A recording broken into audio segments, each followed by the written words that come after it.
So, hi everyone. I am out in the field with the dogs, and I was going to go up the tips, but it's kind of forecast to rain, and it actually genuinely looks like it's going to rain. So I thought I'd come out in the field and give them a run. And I've been meaning to do some recall training for a while, and then, I don't know, one thing and another, and I haven't done it. But also I get a lot of questions from people about how I recall train the dogs. So I have got treats on me, but what I've done is I've not given them any treats, so they're not hovering around me initially. And got my whistle, because when you got this many dogs, the whistle's a good thing. And if this will focus, come on, how the hell do I get it to focus on this? It's an Acme training whistle, and I think it says on the back it's a 211.5. That just means the pitch, basically. I don't think it particularly matters what whistle you use, as long as you use the same whistle every time. So like, don't buy a 211 Acme and then I don't know, a different brand or a different one, because they'll have a different pitch, and then your dogs actually do respond to the pitch. So what I've got as well is, I'm doing this so I can't really see, but it's a Fenrir training fanny pack. It's big, so you fit loads of treats in it, and it's got like more than one pocket. So I got like poo bags in the front of it, because I've been using it on like our walks when I've gone to the beach and stuff like that. But it's really good for training because it's so big and it's comfy. It feels quite good quality as well. So we shall start whistle training. The dogs kind of know what I'm about. Nala is directly behind me. Can't see Harper. Oh, there she is. She blends so well, you can't really see her. So I'd use the same like order of whistle, which maybe sounds a bit crazy, but yeah, different whistles could mean different things. So I just go.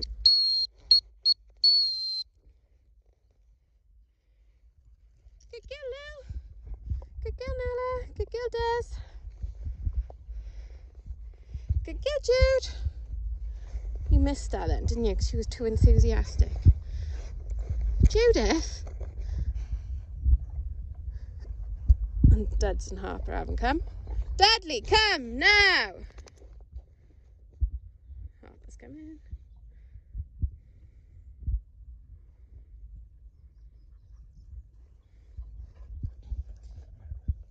But if you've got a dog that, you know, I've probably skipped like 3 steps to doing training out here, but I skipped 3 steps because my dogs already know to recall. They just sometimes need reminding, and Judith is well excited. She's well excited. Yeah, so I'd start in the house, whistle like that, give them a treat when they come. Whistle like that, give them a treat when they come, and just keep repeating that till it's like your dog's really excited about the whistle because they know it's a treat. And then I put them on what we call a long line, so it's like a long lead, a really, like, you know, 3-4 plus meter lead at least. And then again whistle, and then you can pull them in, so you could do this when they're outside, or even train in your enclosed back garden, you know, whistle come, whistle come. Build up to eventually you feel confident to try it with no lead.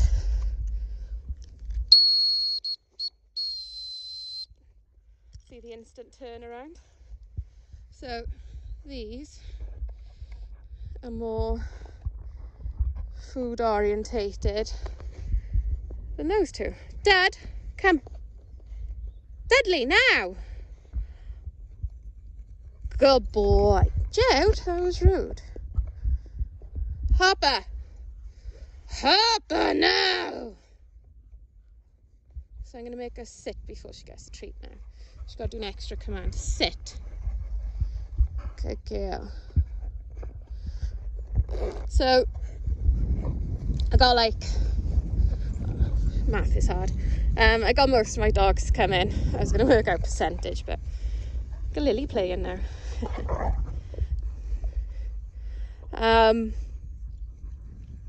Yeah, so I got most of the dogs come in. And then if you notice the sort of stragglers, I use just Deadly Come Now, he came, and I didn't have to use any other sort of voice, whereas Harper didn't, so I had to use my growly voice, and then she responds. But what I've noticed is my aunt kind of screamed quite high pitched at Harper, and Harper just has basically learned to ignore that sort of any sort of girl pitch, basically.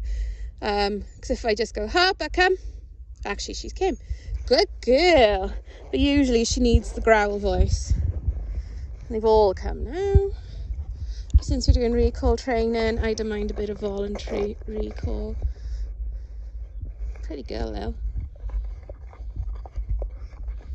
The only trouble with these treats I'm using, they're really good because they're little, and there's a big bag of little there, but they're a bit hard to give when you give in a group.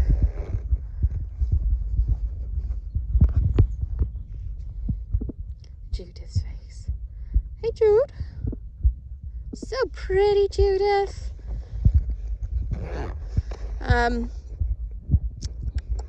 Yeah, so Harper has got into a bit of a ignore people, especially when you use like a normal pitch. If she's got something going on, she's thinking about something else. So then I use my growl voice, which Harper definitely knows to listen to. But at my aunt's, she tended to listen to Paul better than my aunt. So that's a man, so deeper voice kind of means no mess into Harper. But for me, I think like whistle is obviously the easiest, kindest, quickest, because I got so many dogs. Then normal voice. Then if you don't listen to that growly voice, and I'll keep doing that, and I'll even go and get them. And if I have to go and get them, they've got to stay by heel for a little bit. If I've got a lead, they'll go on lead for a little while, and they learn, you know, far easier, far nicer just to listen in the first place.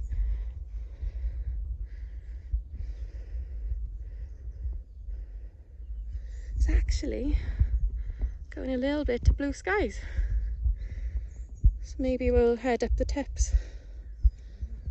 Maybe Nala, maybe. Hey Jude, good girl Judith. She's so keen to please.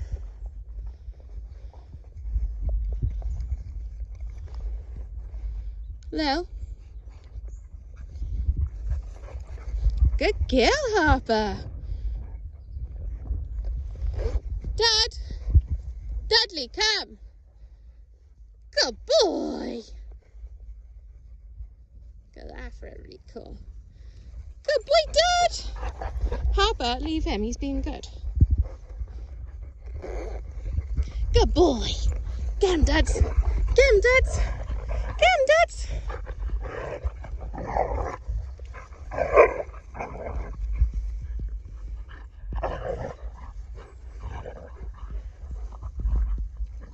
For some reason, she always wants to play with Dudley more than she does with Judith, but Judith plays the most with her.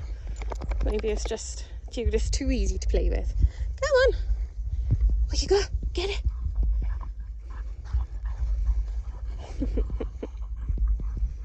So this is another good test as well, is sort of get them or let them get distracted, and then can you recall from distraction?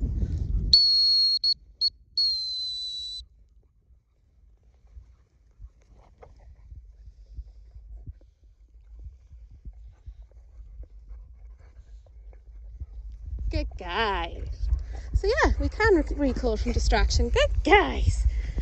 So I'm doing this as like one continuous reel of film, but I'll probably stay out here a lot longer than I'm filming and continue to do the same thing.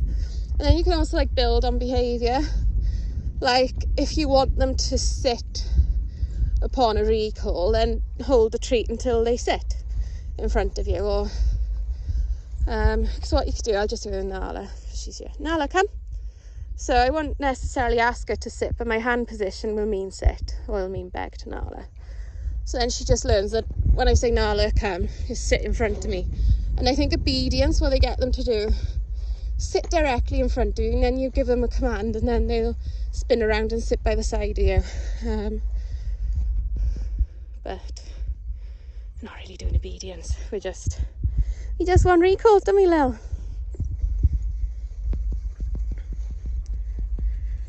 Oh, bird time. I swear to God, those birds wind Nala up on purpose.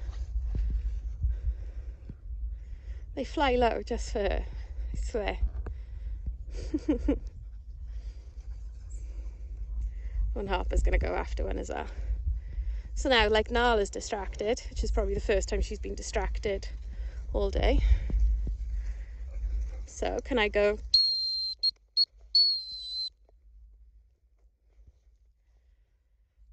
Ooh, she's thinking about it. Good guys. So as you can see, Nala, come. Birds are a higher distraction. Nala. Good girl, Judith. Good girl. Harper, come.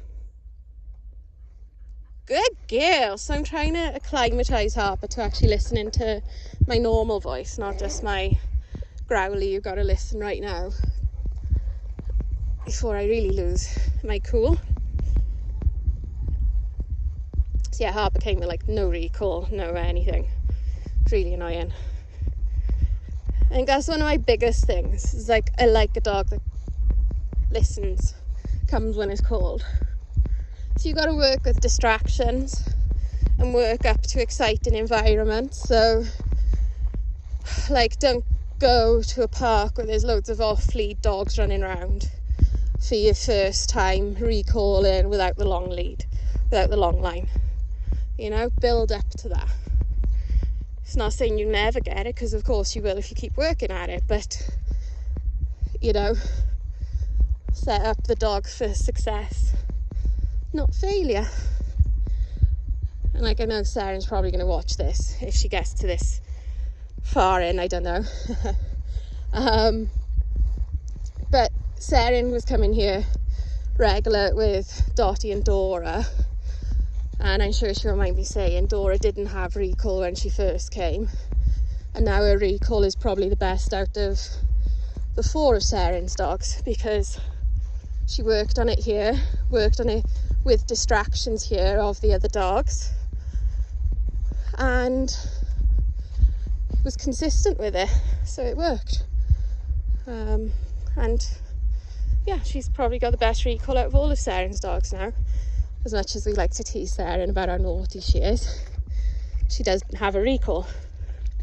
So yeah, I've now rambled on for 13 and a half minutes, but I hope that's like a bit of an overview of recall training.